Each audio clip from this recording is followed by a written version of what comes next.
នេះមកទិញឈូកពូបាទ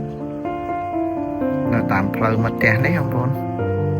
ហើយលោកគាត់កំពុងតែបេះឲ្យកំពុងបេះឲ្យនេះឈូកយូរច្រើនណាស់បងប្អូន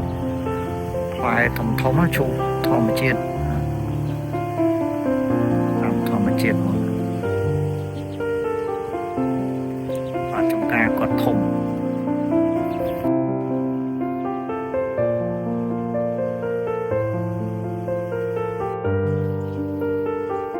បាទនេះបងប្អូនបើចង់មកទិញឈូកបាទញ៉ាំអាចមកទិញបាននៅផ្លូវពីសីវ៉ាមកពីបដៅបាទនៅចំមុំចុងខាងជើងបាទនេះគាត់ដាំឈូកបាទលក់បាទបងប្អូនអាចមកទិញដល់ចការគាត់បាទធម្មជាតិណាបាទនេះបងប្អូនមកត្រូវការទិញឈូកដែលគាត់ដាំផ្ទាល់អីណានៅជាប់ជាមួយផ្លូវជាតិយើងនេះទេបាទផ្លូវពីសីវ៉ាមកពីបដៅបាទនៅខាងកើតផ្លូវបងប្អូនចឹងពេលល្ងាចអីបងប្អូនអាចចង់មកញ៉ាំឈូកធម្មជាតិអីអាចជិះតាមផ្លូវនេះឈប់ទិញគាត់បានគាត់នៅហោមខាងនេះបាទហោមនៅខាងចូលមកគាត់មានហោមមួយនៅខាងនេះអាច